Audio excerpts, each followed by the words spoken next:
I'm Reisigo, and I'm attempting to complete every single GameCube game, but I'm randomizing what game I'm playing next. In this episode, we're competing in combat racing and playing City Racer, so let's see how City Racer is in 2024. City Racer was released on April 29, 2003, and was developed and published by Ubisoft. City Racer, or Downtown Run in PAL regions, is a vehicular combat racing game that allows the player to race real cars while using power-ups that they collect during the race to take down their opponents. Think of the items in an arcade racer like Mario Kart. In City Racer, we're going to go through the championship mode and complete the beginner, professional, and expert Grand Prix to consider this one complete for the challenge. Since the tracks are the same during each one of the Grand Prix and the first two championships are a lot easier than the expert one, we're just going to focus our experience during the expert Grand Prix, but we'll quickly go over how we did in the other two. The beginner Grand Prix is no challenge at all, and I would compare this to the 50cc option in Mario Kart games. It's a way to get used to playing the game, and we end up racing at a slower speed. Before we talk about our results, let's talk about the gameplay for this game. When we enter a race, we see a hub on the screen that seems like a lot. But we only need to focus on a couple things while we're racing. The first is the position indicator at the top left of the screen that tells us what position we're in the race. Then in the bottom left, it shows us how many laps we've completed and how close we are to the end of the current lap with the car moving as we progress through it. The bottom right shows us our speed, but the thing we need to watch here is the green circle at the top of it. This shows us the damage of our car. When it's green, we're good and we don't have to worry. Orange is a warning that we need to get a health pack, and red means that our car is one hit away from getting destroyed and we won't be able to finish the race. Lastly, at the top right of the screen, it shows us our prestige, which racks up as we win races and perform specific things during the race. This will unlock new cars to use while playing the game. I think that covers everything, at least for now. When racing, you'll earn power-ups by collecting these bouncing boxes on the track. There are a bunch of different power-ups we can get during the race. Some of the power-ups will enhance our car, and some will use an item to attack other racers. For the enhancements, we get high grip. This helps our car's grip and makes going around corners easier. King of the Road, which boosts our overall speed temporarily. All in Wonder, which increase both grip and speed. Invulnerability, that prevents us from getting hit by offensive power-ups from other racers. And lastly, Repair, that recovers the health of our car. Probably the most important one. These power-ups will be essential during the Expert Grand Prix. We also have a chance of getting offensive power-ups from these boxes as well. The offensive power-ups are Instant Penalty, which lowers the grip and handling of another car. Oil Slick, that causes the car to lose control. Nails, that affects the performance of the car depending on how they're hit. Chip Buster, that shoots a laser beam across the road and turns the engine of the car that hits it off. Inverted Steering, that inverts the controls of the driving, which I don't know if affects the computers. Blast, this one stops any car in the radius immediately. And lastly, Instant Spin, that will cause the car that hit it to spin out. These items will damage our car when we get hit by them, so we have to make sure we avoid them when we have low health, or we'll end up losing the race. The last thing to talk about is that there are a bunch of cars in this game that we can unlock during our playthrough of this game with our prestige points. These cars are officially licensed and include manufacturers like Audi, Volkswagen, Mitsubishi, and Ford. I really like that I actually knew the cars that I could race with. Alright, I think that covers the gameplay, so let's move into our Grand Prix results and talk about some of the tracks. There are a total of 14 tracks in the game, and each one can be played normal or in mirror mode. So it's a good variety. The only problem is that we have to unlock most of the tracks and start the game with just London tracks available to us. Our first race takes place on a track called London Walk in the Park. This is a simple course and one that isn't that bad once you get used to the controls. This one just takes place in the main city and isn't all that special. We were able to finish this race in first place though, so that was nice to start off with a win. I'll go into more detail for each of the other courses when we get there on Expert, but for now we're going to fly through the results. On the second race, we finished in first place again. The third race, we got first place. The fourth race, I damaged my car too much and didn't finish, meaning I got sixth place, which is the lowest we can finish during the championship races. Race 5, we bounced back and got second place, then first place in races 6 and 7, meaning we finished the Beginners Grand Prix with a grand total of 6,600 points, and I got first place in the overall standings by 2,400 points. When racing, we get points for what position we finish in. We get 1,000 for first, 800 for second, 600 for third, 400 for fourth, 200 for fifth, and 0 for sixth place. So finishing last is the worst possible outcome because we don't get any points. Also, we get to pick the good, the bad, or the ugly as usernames for our racer, so I chose the bad. But they don't really make a difference when playing the game. Next up is the Professional Grand Prix, and we're going to go through this one quickly as well because the game doesn't get challenging until the Expert Grand Prix. The interesting thing that happens here though is that even though we unlocked the Professional Grand Prix, we didn't have enough prestige points to unlock a professional grade car. I didn't have enough prestige points, so I had to do some single races separately from the Grand Prix so that we could unlock a car that was qualified for the ranking. Anyways, we start this one off with first place victory, then a second place. On the third race, we damaged our car too much and didn't finish, getting 6th. Then we came back in race 4 and got first place, then won every single race after that, giving me a false sense of confidence going into the Expert Grand Prix. And now this is where it's going to get interesting. We finished the Professional Grand Prix with 6,800 points and won by 2,600 points over second place, so we did even better in this one. I'll be upfront and tell you that we got rolled in our first attempt at the Expert Grand Prix, so we had to do it again with some better cars unlocked. I chose the MG ZTX Power 500 for the Expert Grand Prix. I don't really know why, but for some reason I had a better feel for this car over the other ones that could compete in the Expert Grand Prix. I even gave it a nice lime green stripe down the middle. I don't know why, I just did. Alright, it's time to go over how this Grand Prix went. Starting with our first track called London Bet. This is one of the easier tracks and doesn't have too many tight corners or anything, just a lot of slight turns and long straightaways. It's very gloomy outside in this race. Since this one is shorter than most, we have to complete 5 laps for this race. Something I wanted to point out in this game is that on each corner there is a billboard for something. I don't know a single place in the world where there is a billboard on every turn in a city, but Ubisoft used this as a way to advertise other games like Monster Jam and Rayman 3. It also gives a shout out to the manufacturers in this game like Volkswagen and Audi. There are so many though that it makes the track lose its immersion. I'll talk about this now because it's the most frustrating thing about this game, but this game has the worst rubber banding in a game I've ever seen. No matter what you do, there is always someone near you and they'll pass you out of nowhere. I found that I needed to always have an enhancement power up at the end of any race because I would need that extra speed to keep them from passing me on the last straightaway. This was one of the reasons that I had to do this Grand Prix a second time. I would get past at the end and the person ahead of me in points would always be the one to pass me. I found 2 solutions to this during my playthrough. We could find the person that was ahead of us and attempt to damage their car enough so that they couldn't finish the race, or by getting a power up and trying to speed by them at the end, or staying ahead of them if we were in first place.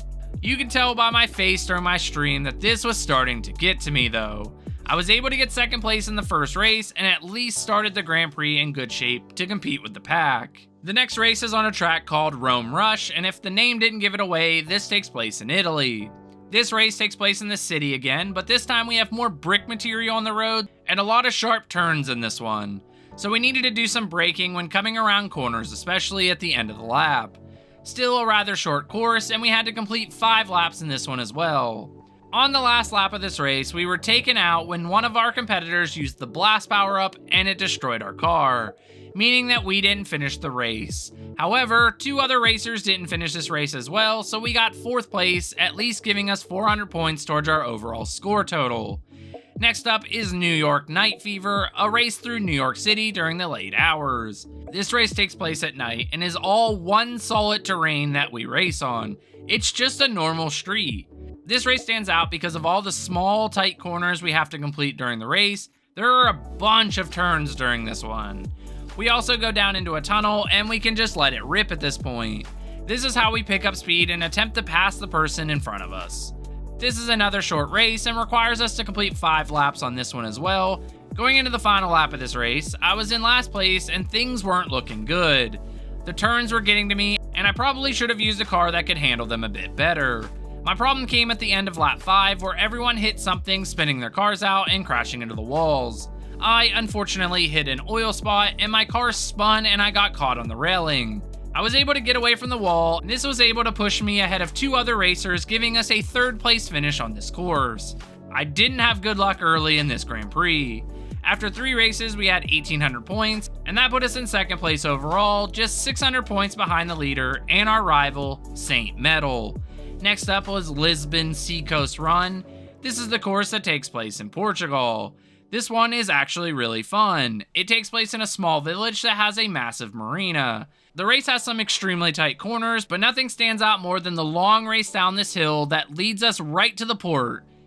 If we don't slow down, we'll slam into the railing at the bottom and get destroyed, so we have to make sure we're paying attention when racing that section. This track is much shorter than all the other ones that we've completed so far, and we need to finish 5 laps for this one as well.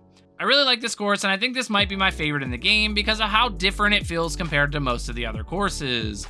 Yet again, going into the final lap of the race, we were in last place because of a massive wreck that took place at the bottom of the hill.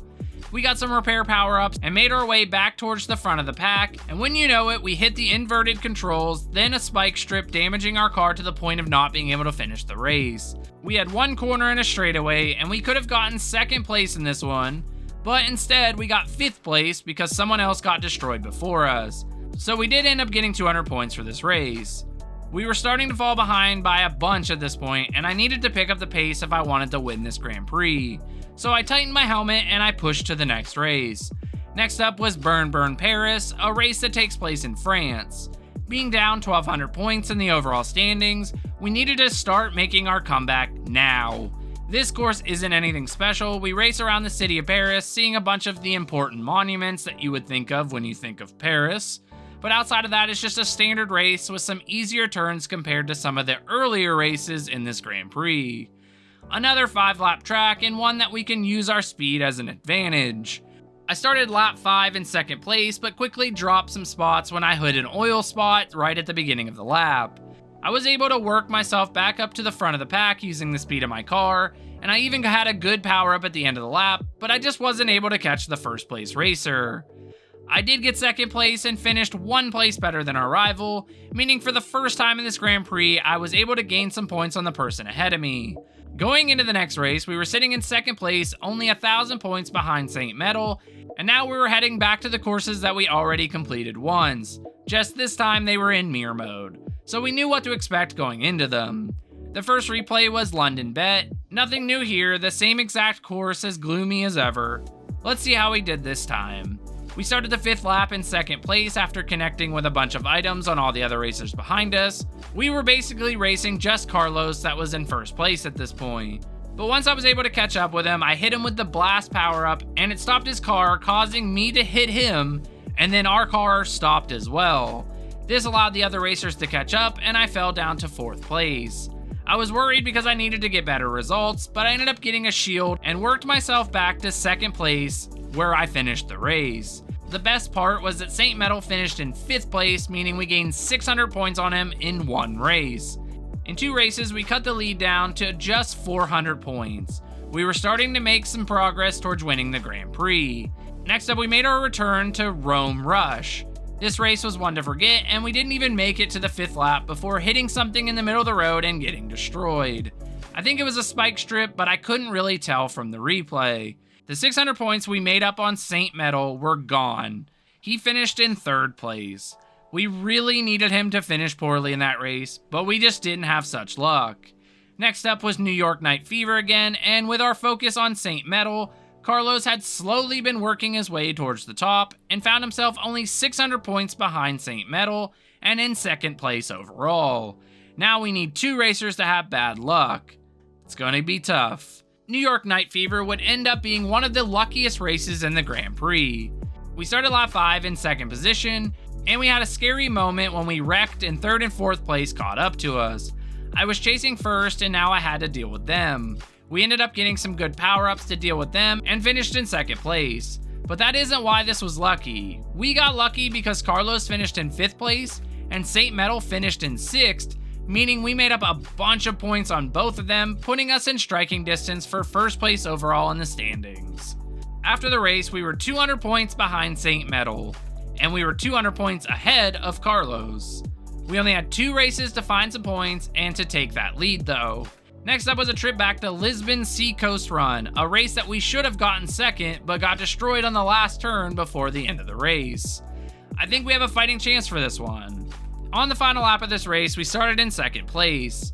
Then we immediately hit a red laser and we spun out, causing us to move down into third. We ended up staying in third for the rest of the race, but I discovered something during this race. If we change the view of us racing, we can see the items going down the hill, and they're much easier to avoid them. So I was switching all race to help me not hit them and end my race from damage. On the last lap, I did hit a spike strip, and I expected to get past, but the cars behind me were hitting stuff too, and it all worked out. We finished in third place, Carlos finished in fifth again, and Saint Metal took too much damage and didn't finish the race, meaning we gained another 600 points and he got 0. This changed the whole standings now. We moved into first place overall in the standings with 5,000 points. We're 400 points over Saint Metal, and now Carlos has dropped to fourth place with 4,400, but besides Juan, everyone had a chance at winning the Grand Prix still. So we couldn't just cruise in the last race, we needed to finish better than Saint Metal and respectful to everyone else. We didn't need to win, but we couldn't finish last. We get to head back to Burn Paris to finish the Grand Prix and see if we can mark this game off as complete for the GameCube challenge. So let's see how we did. This race was incredible. We took off early and didn't look back, and we needed it. We went into the fifth and final lap in first place and never moved from that spot the whole lap. We were laying traps down and just racing great. We had one scare where the laser of death shut off our car, but we had the perfect power up to just use right after and take off. This gave us our first place in the Grand Prix, which means that the other results didn't matter. But Saint Metal finished in second and Carlos didn't finish the race, meaning he got 0 points. At the end of the Grand Prix, we finished first overall in the standings with 6,000 points. Saint Metal finished second with 5,400 points, and Carlos ended up in 5th place overall, meaning he had a drastic fall off at the end of the Grand Prix. But this means we completed another game for the challenge, we rolled some credits, and we can check City Racer off the list. Now it's time to find out if I would recommend this game. So would I recommend this game? I have mixed feelings about this one. I had a good time while playing this game, and the concept is fun, but the rubber banding during the more difficult Grand Prix was beyond frustrating and took away some of the joy of playing the game. The selection of cars and the tracks are excellent, and the power-ups give that extra spice to set this game apart from other racers. So I feel like this game does enough for me to recommend it. But let me know what you think about it in the comments below. If you want to know what game we're playing next, stick around, but if not, thanks for watching. Check out the last GameCube game that we completed in our challenge, that's on the screen now. If you made it this far, make sure to subscribe to the channel because it helps me out. Like and share this video so we can get more eyes on this challenge, and as always, we'll see you in the next one. So we got our GameCube game list up, and on the count of 3, we're going to find out what we're playing next. So 3, 2, 1. We got 307, which is Nicktoons Battle for Volcano Island.